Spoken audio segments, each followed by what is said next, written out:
The Radio Memories Network is brought to you in part by Liberated Syndication, podcast publishing made easy, libsyn.com. That's libsyn.com. Welcome to the Old Time Radio Network Adventures. What adventures awaits our heroes? Let's go back to the early days of radio and our imaginations to our featured presentation.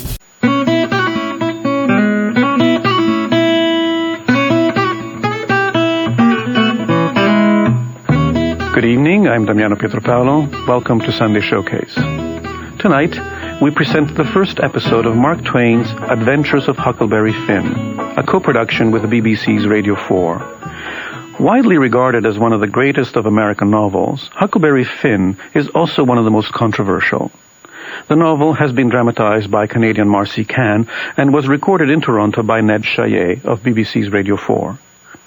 In this episode, Huck, played by Christopher Jacot, stages his own murder and escapes down the Mississippi where he meets Jim, a runaway slave, played by Martin Roach. Together, the two men embark on a harrowing and hilarious journey down the Mississippi in pre-Civil War America.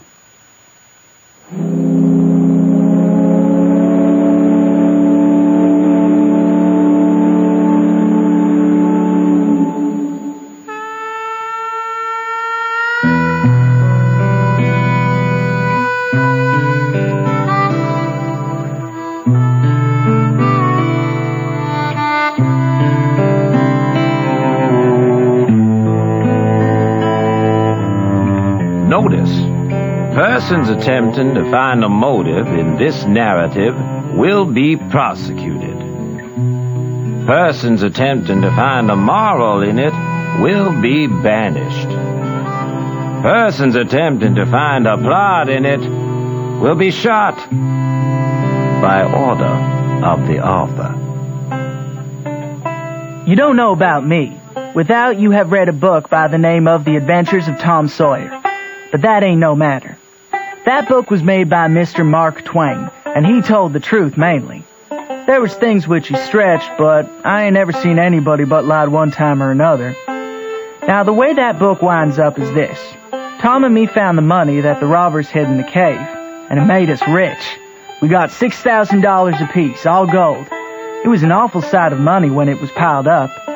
Well, Judge Thatcher, he took it and put it out at interest. And it fetched us $1 a day apiece, all year round, more than a body could tell what to do with. The widow Douglas, she took me for her son and allowed she would civilize me. But it was rough living in the house all the time, considering how regular and decent the widow was in all her ways. So when I couldn't stand it any longer, I lit out. I got into my old rags and slept in my sugar hogshead and was free and satisfied. But Tom Sawyer, he hunted me up and said he was going to start a band of robbers, and I might join if I would go back to the widow and be respectable. So I went back. Well, then the old thing commenced again. Only this time there were two of them pecking at me. The old widow and her sister, Miss Watson, a tolerable slim old maid with goggles who had just come to live with her. Don't scrunch up like that, Huckleberry. Sit up straight and wait until my sister blesses the food.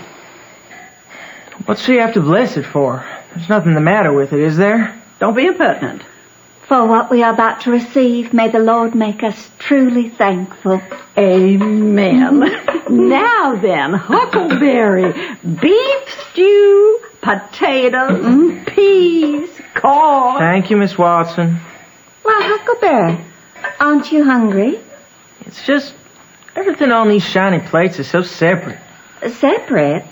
I'm not sure I follow, dear. Well, when you rummage in a barrel of odds and ends and all the flavors get mixed up and the juice kind of swaps around, all the things go better. You heathenish boy, are you saying that you prefer to get your supper out of a swill barrel filled with rubbish? Yes, ma'am. It's what I'm used to. Oh, the poor lad. Poor lad, indeed.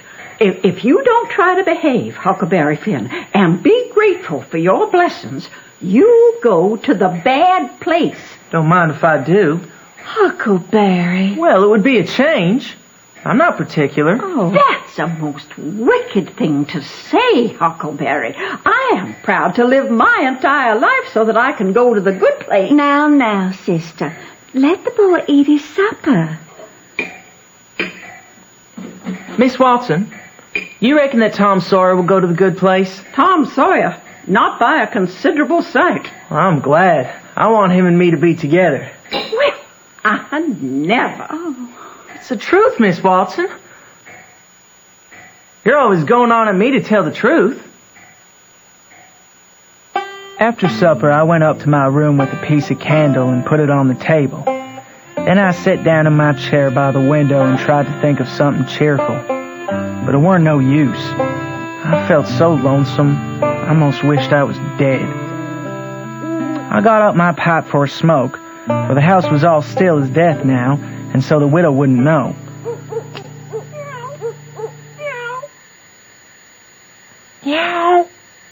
I put out my light and scrambled out the window onto the shed. Then I slipped down to the ground and crawled in amongst the trees, and sure enough, there was Tom Sawyer waiting for me.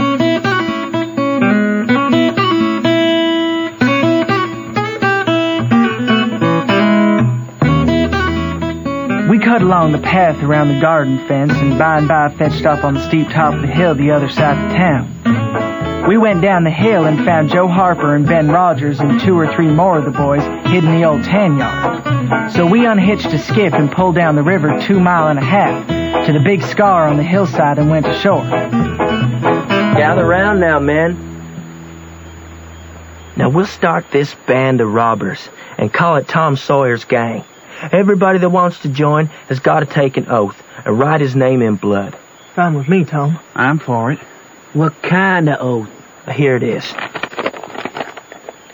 Every robber must stick to this band and never tell any of the secrets.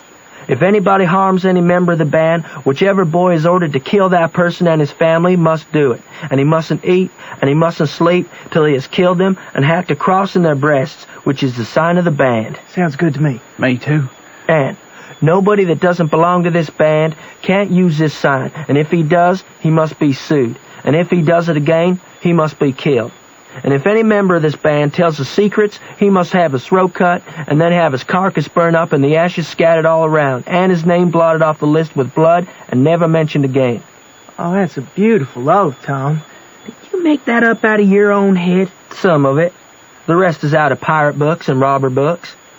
Every gang that is high-toned has it. What about killing the families of the boys that tell us secrets? Well, that's an idea. I can write that in. And their families must be killed. Here's Huck Finn. He ain't got no family. What you gonna do about him? Well, ain't he got a father? Yes, he's got a father, but you can't never find him these days. He used to lay drunk with the hogs in the tan yard, but he ain't been seen in these parts for a year or more. They talked it over and they was gonna rule me out, because they said every boy must have a family to kill. Well, I was most ready to cry. But all at once, I thought of a way. What about Miss Watson? You're welcome to kill her. She'll do. She'll do. That's all right. Huck can come in. We played robber now and then about a month, and then I resigned. All the boys did. We hadn't robbed nobody. We hadn't killed any people, but only just pretended.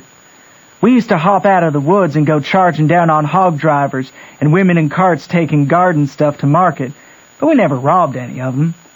Tom Sawyer called the hogs ingots, and he called the turnips and stuff jewelry. But I couldn't see no profit in it.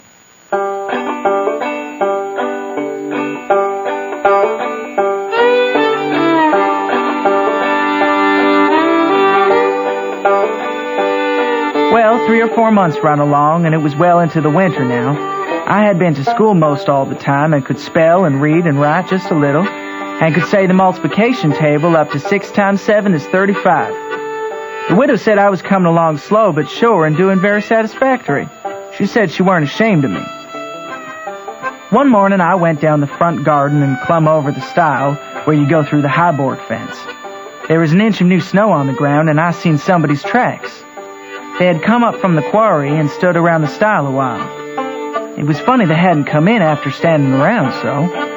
I stooped down to look at the tracks. I didn't notice anything at first, but next I did. There was a cross in the left boot heel made with big nails to keep off the devil. Joe Satcher.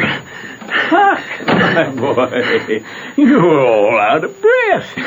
Did you come for your interest? No, sir. Is there some for me? Oh, yes. A half yearly's in last night. Over $150. You better let me invest it along with your $6,000, because if you take it, you'll spend it. No, sir. I don't want to spend it. I don't want it at all, nor the $6,000 neither. I want you to take it. I want to give it to you, the $6,000 and all. What can you mean, Huck? Well, don't ask me no questions about it, please, Judge Thatcher. You take it, won't you? Well, I'm puzzled. Is something the matter? Oh, please take it and don't ask me nothing. Oh, I think I see. Has somebody returned to town who might be troublesome? Please, Judge Thatcher, ask me no questions and I won't have to tell you no lies. That's fine, Huck. But you want to sell all your property to me, not give it. That's the correct idea. Sir? For a consideration. That means I have bought it of you and paid you for it. Here's $1. Now, you sign this. So I signed it and left. I lit out to see Miss Watson's nigger Jim. He had a hairball as big as your fist, which had been took out of the fourth stomach of an ox, and he used to do magic with it. There's a spirit inside of this hairball, Huck. It knows everything. Ask it what Pap's gonna do, Jim. How long's he gonna stay? I need to drop it on the floor. Like so. And then get down to it real close and listen. What's it saying, Jim? It says your old father don't know yet what he's going to do. Sometimes he spec he'll go away, and then again he spec he'll stay. The best way is to rest easy and let the old man take his own way. You know Pap, Jim. He'll skin me alive as easy as look at me. There's 2 angels up and about you, Pap Huck. One of them is white and shiny, and the other one is black. The white one gets him to go right a little while. Then the black one sails in and busts it all up. The body can't tell you which one going to fetch him at the last. Ask the hairball. Should I run away, Jim? Hang on now. I need to listen. You was all right, Huck. You's going to have considerable trouble in your life. And considerable joy.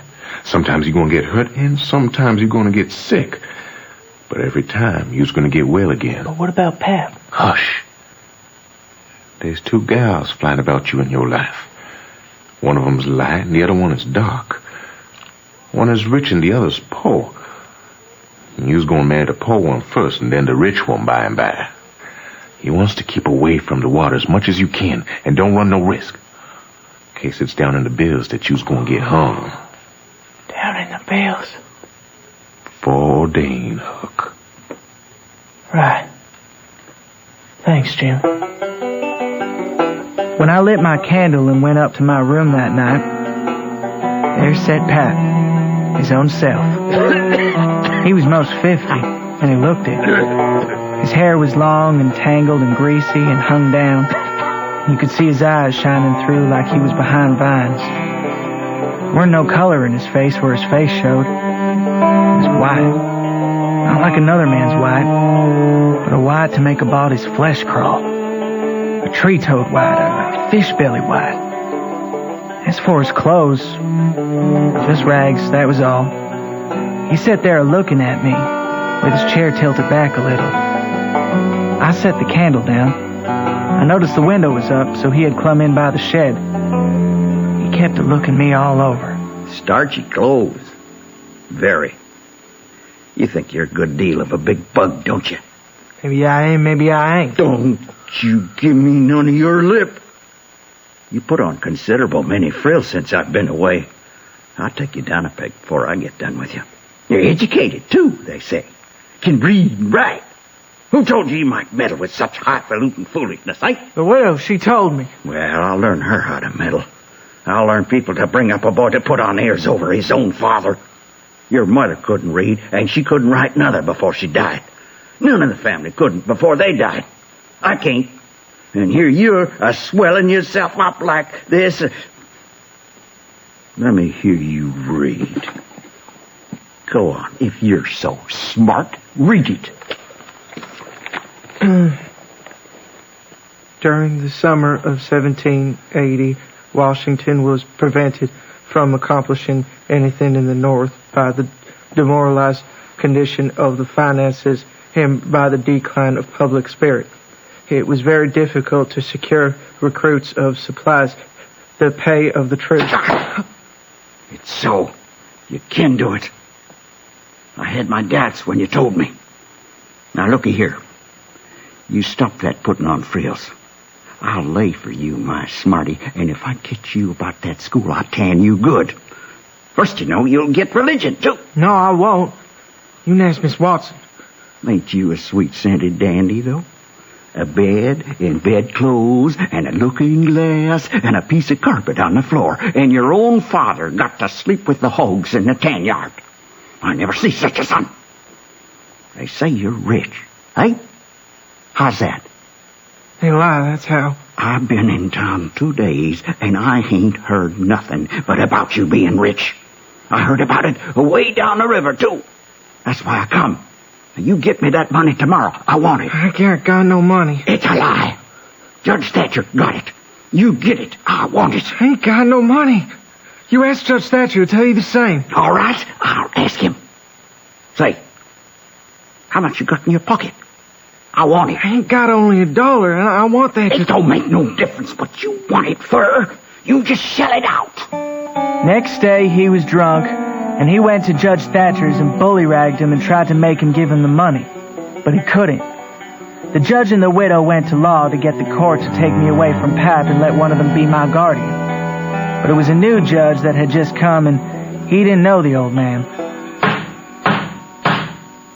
I appreciate what Mrs. Douglas and Judge Thatcher here have testified, but the courts mustn't interfere and separate families if they can help it. You hear that? All in all, I'd rather not take a child away from its own natural father. Case dismissed. Thank you, Your Honor. I'll learn my boy to respect me. You can depend on it. After that, Pep got to hanging around the widows too much, and she told him that if he didn't quit using around there, she would make trouble for him. Well, wasn't he mad? So he watched out one day for me in the spring and catched me and took me upriver about 3 mile in a skiff. I was long gone. I'll show the world who's the boss of Huck Finn. You see if I don't. When the widow hears of this, Pop, she's gonna come get me. The widow ain't gonna hear of nothing. You see that woody patch over by the Illinois shore? There's an old log hut in there where the timber is so thick you couldn't find it, not even if you lived there.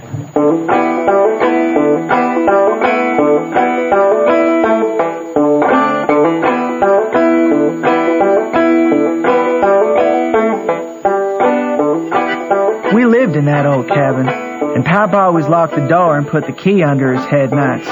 He had a gun which he had stole, I reckon, and we fished and hunted, and that was what we lived on. It was kind of lazy and jolly, laying off comfortable all day, smoking and fishing, and no books nor study.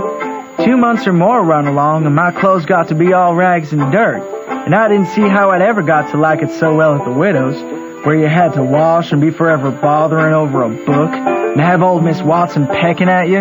I didn't want to go back no more. But by and by, Pop got too handy with his hickory, and I couldn't stand it. I was all over welts. He got to going away so much, too, and locking me in. Once he locked me in and was gone 3 days. It was dreadful lonesome. I made up my mind I would find some way to leave there. I found an old rusty wood saw without any handle. I greased it up and went to work. There was an old horse blanket nailed against the logs at the far end of the cabin to keep the wind from blowing through the chinks and putting the candle out. I went to work to saw a section of the big bottom log out, big enough to let me through.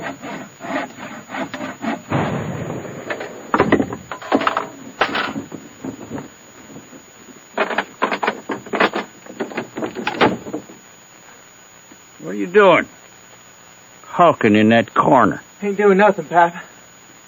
Get down to the skiff. Fetch up the provisions for a 10-year hide. I want my supper, damn you. Right away, Pap. There was a 50-pound sack of cornmeal and a side of bacon, ammunition, and a 4-gallon jug of whiskey besides some rope. I thought it all over and reckoned that once I'd sawed myself out, I would walk off with the gun and some fishing lines and take to the woods. I guessed I'd just tramp right across the country, mostly night times, and hunt and fish to keep alive, and get so far away that the old man nor the widow couldn't ever find me anymore. Huck! Get up here! Coming, Pat!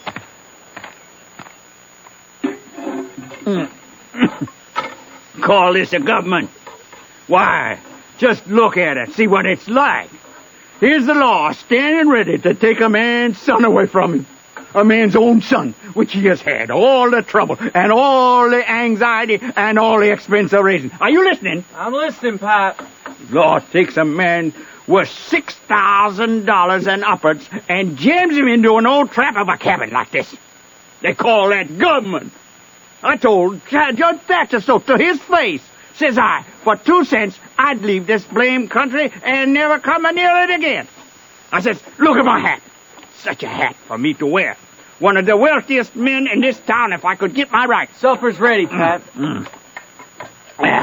Oh, yes. It's a wonderful government. Wonderful. There was a free nigger in town from Ohio, a mulatta. Most as white as a white man. He had the whitest shirt on you ever see, too, and the shiniest hat. And what do you think? Answer me, what do you think? I don't know, Pat. They said he was a professor in a college and could talk all kinds of languages and knowed everything. And that ain't the worst. What do you think they said? Don't know, Pat. They said he could vote when he was at home. Well, that let me out.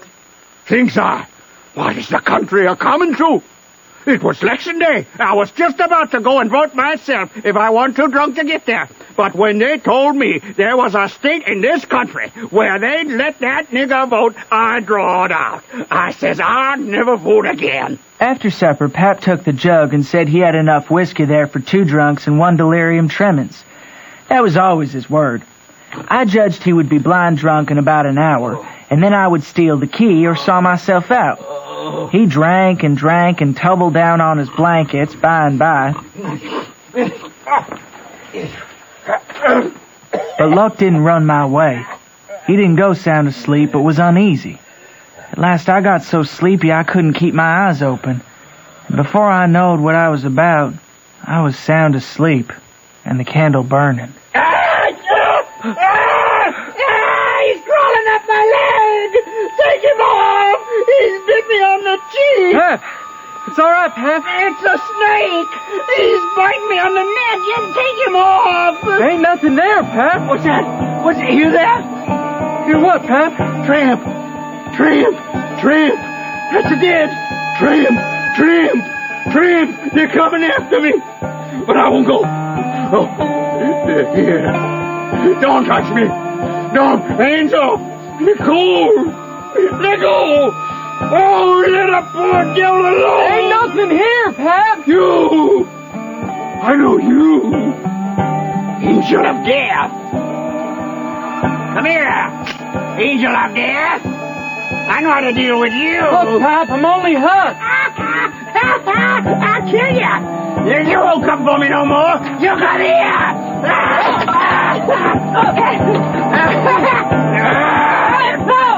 Pretty soon he was all tired out and dropped down his back against the door and said he would rest a minute and then kill me. So he dozed off pretty soon. By and by, I clumb up the old split-bottom chair and got down the gun. I slipped the ramrod down to make sure it was loaded, and then I laid it across the turnip barrel pointed towards Pep and sat down behind it to wait for him to stir. And how slow and still time did drag along. Get up! What are you about? Huh? What are you doing with this gun? Someone tried to get in, so I was laying for him. Why didn't you rust me out? Well, I tried to, but I couldn't budge it. Well, all right. But don't stand there. palavering all day, but out with you and see if there's a fish on the line for breakfast. I'll be along in a minute. I went along up the bank with one eye out for Pap and another out for what the rising June River might fetch along. Well, all at once, here comes a canoe. It was a drift canoe, sure enough, and I clumb in and paddle her ashore. Thinks I the old man'll be glad when he sees this. She's worth $10. But when I got to the shore, Pap wasn't in sight yet. And as I was running her into a little creek like a gully all hung over with vines and willows, I struck another idea. I judged I'd hide her good, and then instead of taking to the woods when I run off, I'd go down the river about 50 mile and camp in one place for good, and not have such a rough time tramping on foot. Huck! What are you playing at?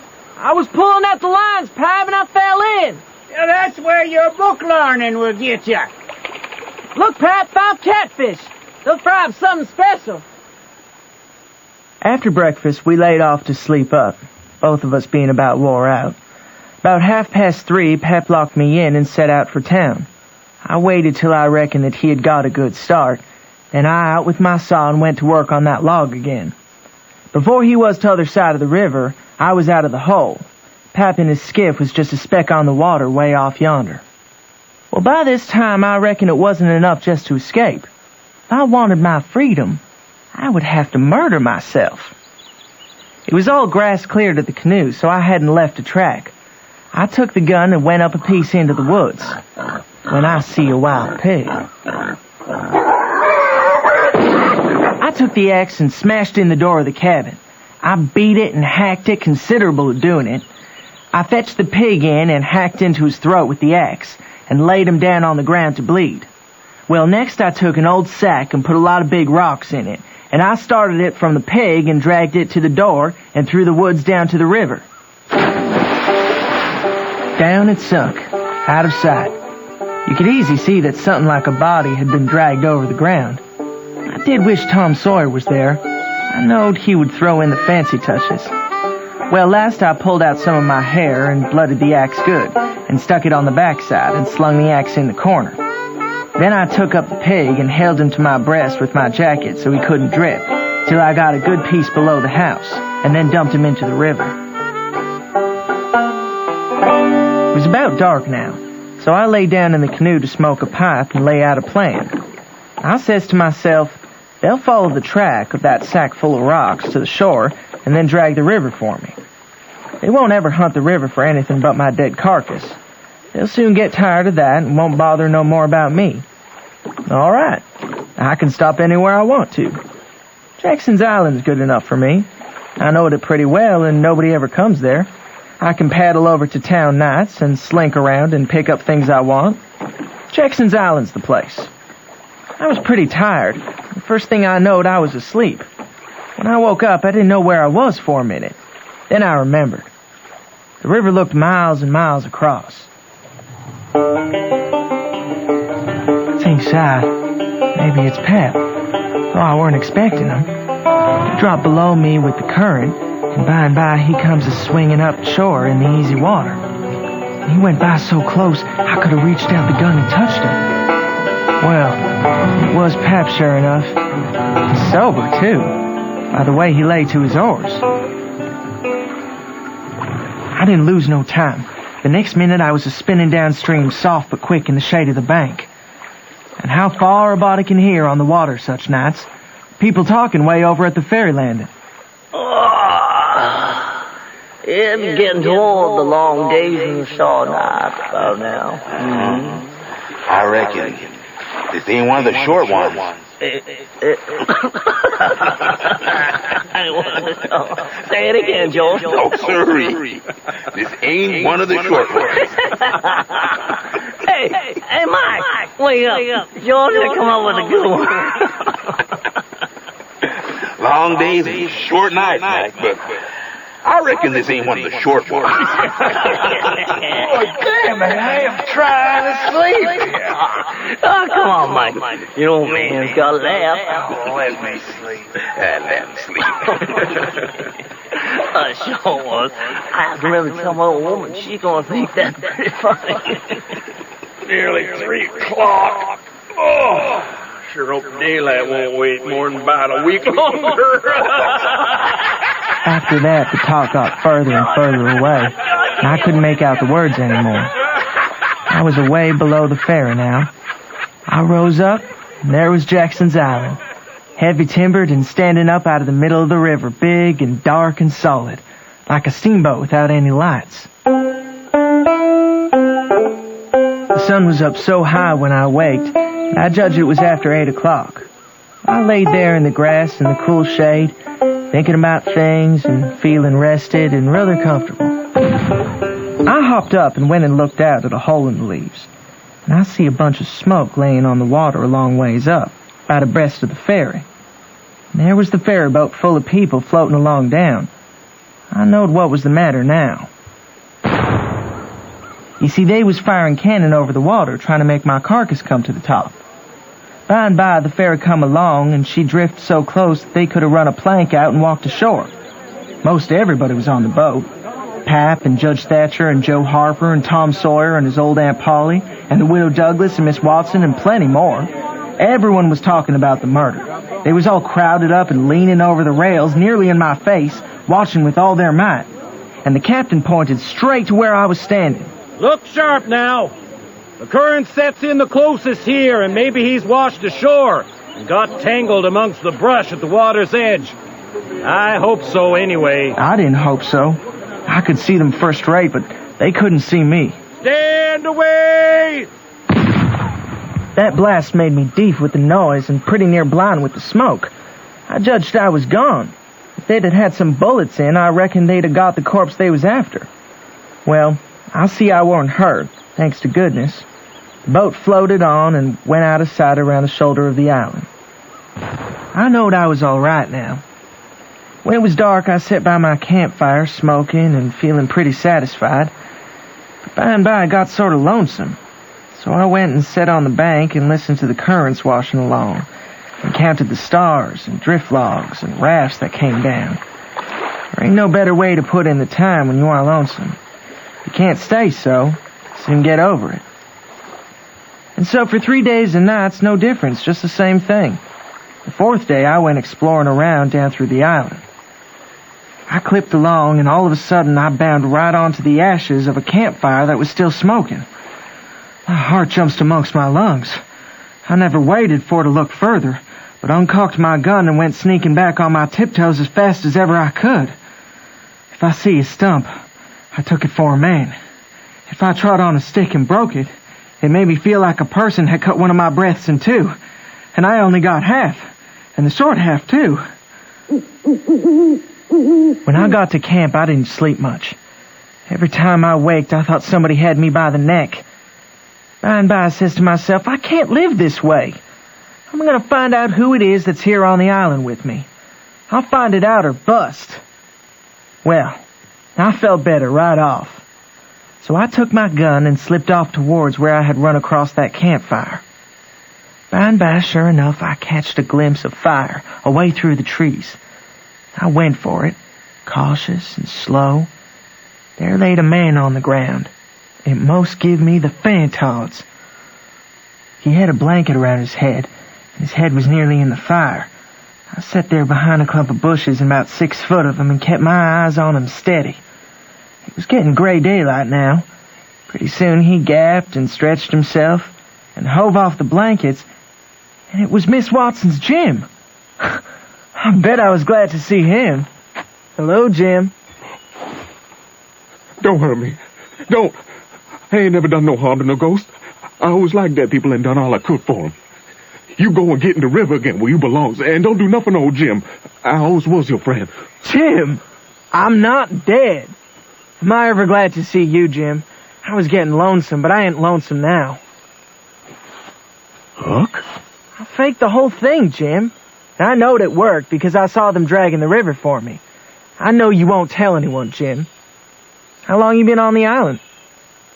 I come tonight out of you was killed. How'd you come to be here, Jim? Maybe I better not tell. Why? Well, there's reasons. But you wouldn't tell on me if I was to tell you, would you, Huck? Blamed if I would. Well, I believe you, Huck. I'll run off. Jim. But mind you now, you said you wouldn't tell Huck. Well, I did. I said I wouldn't, and I'll stick to it, honest Injun I will. People would call me a low-down abolitionist and despise me for keeping mum. That don't make no difference. I ain't a-going back there anyway. So now, let's know all about it. Well, you see, old missus, that's Miss Watson, she pecks on me all the time and treats me pretty rough. But she always said she wouldn't sell me down to Orleans. But I noticed there was a nigger trade around the place considerable lately, and I began to get uneasy. Well, one night, I creeps to the door pretty late, and I hear old missus tell the widow she gonna sell me down to Orleans. And she didn't want to, but she could get $800 for me, and it's such a big stack of money, she couldn't resist. The widow, she tried to get Miss Watson to say she wouldn't do it, but I never waited to hear the rest. I lit out mighty quick, I tell you. Some young birds come along, flying a yard or two at a time and lighting.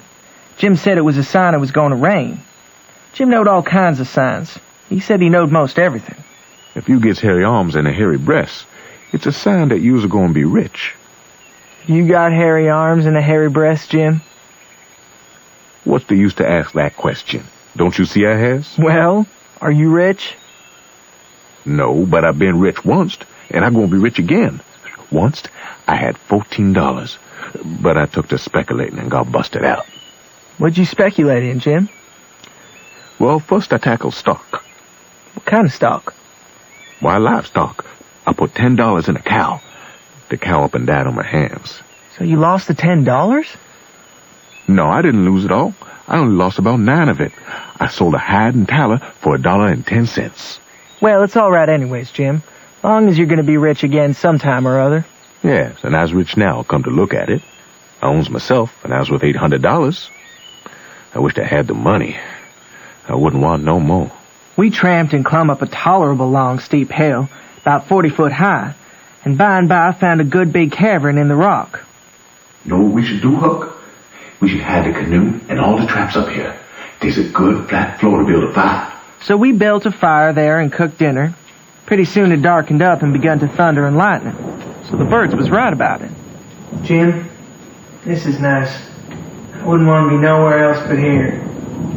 Pass me along another hunk of fish and some hot cornbread. Well, you wouldn't have been here if it hadn't have been for Jim. You'd have been down there in the woods without any dinner and getting most downed too. Not me, Jim. That you would, honey.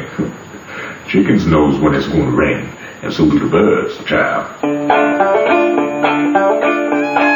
The river went on raising and raising for 10 or 12 days, till at last it was over the banks.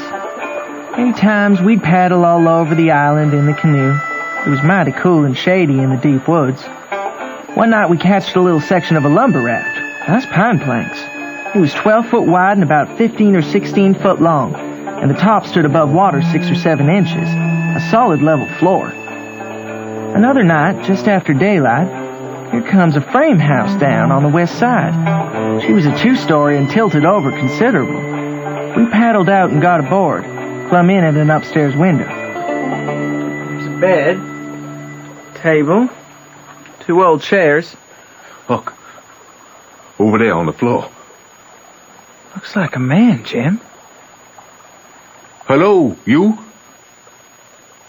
Hello? Time to wake up, sir. The man ain't asleep, Huck. You hold still.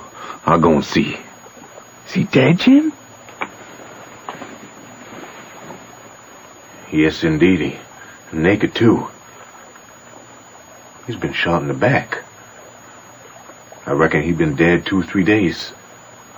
Don't look at his face, Huck. It's too ghastly. I didn't look at him at all. Jim throwed some old rags over him, but he needn't done it. I didn't want to see him. There were heaps of old greasy cards scattered around over the floor, and old whiskey bottles, and a couple of masks made of black cloth. There were 2 old dirty calico dresses and a sunbonnet, and some women's underclothing, too. We put the lot into the canoe. Take it all around, we made a good haul. We got home all safe.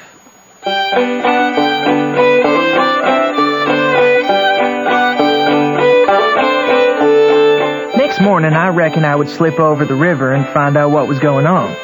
Jim liked that notion, but he said I must go in the dark and look sharp.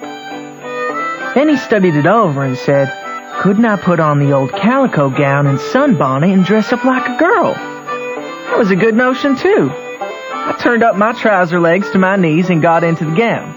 Jim hitched it behind with the hooks. It was a fair fit. I started up the Illinois shore in the canoe just after dark. There was a light burning in a little shanty that hadn't been lived in for a long time, and I wondered who had took up quarters there. I slipped up and peeped in at the window. There was a woman about 40-year-old in there knitting by a candle that was on a pine table. She was a stranger, for you couldn't start a face in that town that I didn't know. Come in. Take a chair. Now, what might your name be? Sarah Williams. Whereabouts do you live? In this neighborhood? No, in Hookerville, 7 miles below. My mother's down sick and out of money and everything, and I come to tell my Uncle Abner Moore.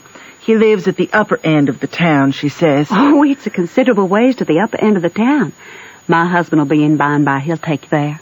Then she got to talking, and by she dropped on to Pap and the murder. She told about me and Tom Sawyer finding the $6,000, only she got it 10, and all about Pap and what a hard lot he was, and what a hard lot I was. And at last she got down to where I was murdered. Who done it, Mom? We've heard considerable about these goings-on down in Hookerville, but we don't know who 'twas that killed Huck Finn. Some thinks old Finn done it himself. No. Is that so? Well, most everybody thought it at first. You'll never know how nigh he come to getting lynched. But before night they changed around, and they judged it was done by a runaway nigger named Jim. Why, The nigger run off the very night Huck Finn was killed. So there's a reward out for him, $300. Some folks think the nigger ain't far from here. Is that so? A few days ago I was talking with the old couple that lives next door in the log shanty, and they said hardly anybody ever goes to that island over yonder that they call Jackson's Island. Now, I was pretty near certain I'd seen smoke over there about the head of the island a day or two before that. Like as not, that nigger's hiding over there. $300 is a power of money. Is your husband going over there tonight? Oh, yes. He went uptown to get a boat and see if he could borrow a gun. He and another man. They'll go over after midnight. I better go now, Mom. Oh, just a minute, dear. Just a minute. You see that hole in the corner over there? Yes'm. Can you see a rat peering out of that hole? Yes'm. Will you be a good girl and see if you can hit that rat with this here bar of lead? I wrenched my arm the other day. Those rats know I can't hit straight. They haven't given me any peace. Well, I'll try, Mom. Oh, hey, here he comes. You try to hit him now. That's mighty good. That's well hit. Thank you. What'd you say your name was, honey? Mary Williams. I thought you said it was Sarah when you first come in. Yes'm, I did. Sarah Mary Williams. Sarah's my first name. Some call me Sarah, some call me Mary. Now tell me, what's your real name? Is it Bill or Tom or Bob or what is it? Please don't make fun of a poor girl like me, Mom. Nah, I ain't gonna tell on you. You're a runaway apprentice, that's all. You've been treated bad and you made up your mind to cut. Tell me all about it now. Well, Mom, my father and mother's dead, and the law bound me out to a mean old farmer in the country 30 miles back from the river. He treated me so bad I couldn't stand it no longer. So I stole some of his daughter's old clothes and cleared out. Say, when a cow's laying down, which end gets up first? Answer up prompt now. Which end gets up first? The hind end, Mom. Which side of a tree does the most moss grow on? North side. If 15 cows is browsing on a hillside, how many of them eats with their heads pointed in the same direction? The whole 15, Mom. Well, I reckon you have lived in the country. What's your real name now? George Peters, Mom. Well, try to remember it, George. Don't forget and tell me it's Alexander before you go. No, Mom. And if you want to wear that old calico, when you throw at a rat or anything, you hitch yourself up your tiptoe. You fetch your hand up over your head as awkward as you can, and you miss your rat by about 6 or 7 foot. Yes, Mom. Now trot along to your uncle, Sarah Mary Williams, George Alexander Peters. If you get into trouble, you send word to Mrs. Judith Loftus, which is me, and I'll do what I can to get you out of it. I went up the back about 50 yards and then doubled back on my tracks to where my canoe was, a good piece below the house. I went upstream far enough to make the head of the island, and then I started across. A sound come faint over the water, but clear. 11. When I struck the head of the island, I shoved right into the timber where my old camp used to be, and started a good fire there on a high and dry spot. Then I jumped in the canoe and dug out for our place, 1.5 miles below, as far as I could go. Jim, get up and hum yourself, Jim. Look. There ain't a moment to lose. They're after us. When the first streak of day begun to show, we tied up to a towhead in a big bend on the Illinois side and covered up the raft with cottonwood branches. We laid there all day. Know something, Jim? When the men got to the island, I expect they found the campfire I built and just watched it all night waiting for you to come. Lucky for us, that woman you met didn't come to the island. She was too smart to sit down and watch a campfire. Think so, Jim? From what you told, she's smart enough to go and fetch a dog. Why couldn't she tell her husband to fetch a dog? I bet she did think of it, Huck. They must have gone uptown to get a dog, so they lost all that time, else we wouldn't be here on a towhead 16 or 17 miles below the village. No, indeedy. We would be in that same old town again. Well, I don't care what the reason was they didn't get us, just as long as they did. What are you doing with those planks, Jim? What does it look like I'm doing? Building us a wigwam. This'll keep us snug in blazing weather and rainy. I'll put down a floor so we can have a fire without being seen. The second night we run between 7 and 8 hours, with a current that was making over 4 miles an hour. We catched fish and talked. We took a swim now and then to keep off sleepiness. It was kind of solemn, drifting down the big still river, laying on our backs looking up at the stars. We didn't ever feel like talking loud. It weren't often that we laughed. Only a little kind of low chuckle. We had mighty good weather. Nothing ever happened to us at all. That night, nor the next, nor the next. Huck, look. It's like the whole world's lit up, Jim. Must be St. Louis. In St. Petersburg, they used to say there was maybe 20 or 30,000 people in St. Louis. Sure looks likely. It's mighty quiet. They's asleep, Huck. Every last one of them. Every night now, I used to slip ashore at some little village and buy 10 or 15 cents worth of meal or bacon. Take it all around, we live pretty high. See what I mean about this wigwam, Huck, honey? I see, Jim. We're as snug as a bug in a rug. That's it. We let this old raft just float on down. Hello, Jim. Looky yonder. Steamboat. She's killed herself on that rock. Let's land on her, Jim. I don't want to go fool along with no wreck. Like as not, there's a watchman on that wreck. Watchman, your grandmother? You think anybody's gonna risk his life on a night like this? We's doing blame well, Huck. We better let blame well alone, as the good book says. You might borrow something worth having. Out of the captain's stateroom? Cigars, I bet you. And cost 5 cents apiece, solid cash. Steamboat captains is always rich and get $60 a month. Stick a candle in your pocket, Jim, till we give her a rummaging. Let's quit while we's ahead, Huck. You reckon Tom Sawyer would ever go by this thing? Not for a pie, he wouldn't. He'd call it an adventure. That's what he'd call it. And he'd land on that wreck if it was his last act. Why, you'd think it was Christopher Columbus discovering Kingdom Come. I wish Tom Sawyer was here. Come on, then. But don't let's talk more than we can help. The deck was high out here. We went sneaking down the slope of it to layboard in the dark towards the Texas deck, peeling our way slow with our feet and spreading our hands out to fend off any guy ropes, for it was so dark we couldn't see no sign of them. Pretty soon we struck the forward end of the skylight, and clumb onto it. The next step fetched us in front of the captain's door, which was open. And by Jiminy, away down through the Texas Hall, we see a light. Oh, please don't, boys. I swear, I won't ever tell. It's a lie, Jim Turner. You've acted this way before. You always want more than your share of the truck, and you always got it too, because you swore if you didn't, you tell. But this time, you said it just one time too many. You're the meanest, treacherousest town in this country. Hear that, Jim? I'm feeling powerful sick, Huck. I was going back to the raft. All right, Jim. Jim headed back for the raft. I was just a-biling with curiosity. I says to myself, Tom Sawyer wouldn't back out now, so I won't either. So I dropped on my hands and knees in the little passage and crept forward in the dark. There was a man stretched on the floor, tied hand and foot, and two men standing over him. And one of them had a dim lantern in his hand, and the other one had a pistol. This one kept pointing the pistol at the man's head on the floor. I'd like to, and I order to, a mean skunk. Oh, please don't, Bill. I ain't ever gonna tell. Hear him big?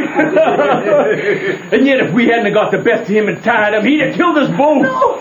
But I lay you ain't gonna threaten nobody anymore, Jim Turner. Put up that pistol, Bill.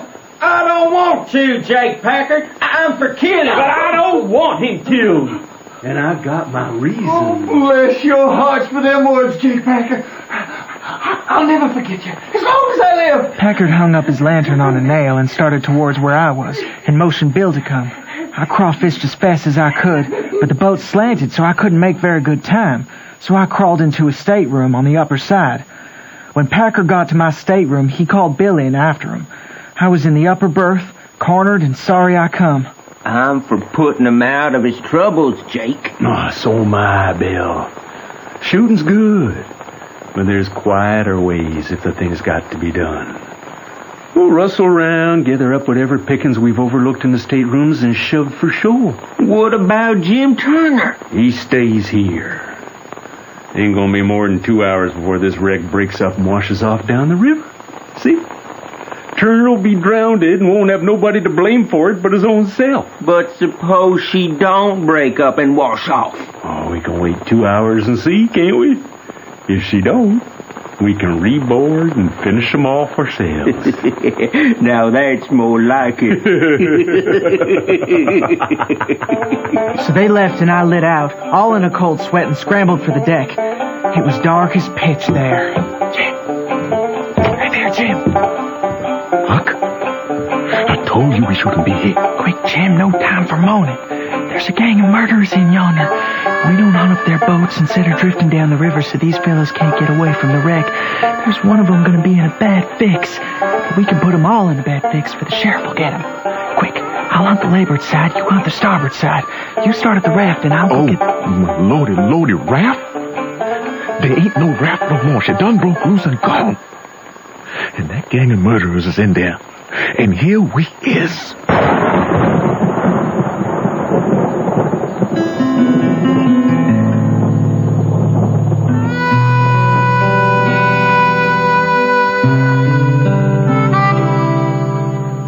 You've just heard Episode 1 of The Adventures of Huckleberry Finn, adapted for radio by Marcy Cann.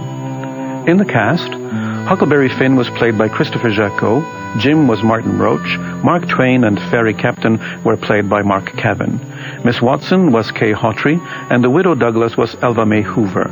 Also heard were Les Carlson as Pap Finn, Sandy Webster as Judge Thatcher, Peter Oldring as Tom Sawyer, and Nikki Guadagni as Mrs. Loftus. Others in the cast include Sean Matheson, Herbie Barnes, Wayne Ward, Glenn Bang, Roy Lewis, Jack Nicholson, Pierre Bro, and Sam Malkin. The music was composed by John Roby, who also played the banjo. Script editor was Dave Carley. The casting director was Julia Tate. Recording engineer was Greg DeClute, with sound effects by Wayne Richards. Associate producers are Michelle Parisse for CBC and Eugene Murphy for the BBC. Toronto producers were Greg DeClute and Linda Grierson. The Adventures of Huckleberry Finn was directed in Toronto by BBC director Ned Chaillet. Executive producer for Canada was Damiano Pietropaolo. For Sunday Showcase, I'm Damiano Pietropaolo. Stay with us now for Katie Malloch and Jazz Beat on CBC Radio 1. Good night.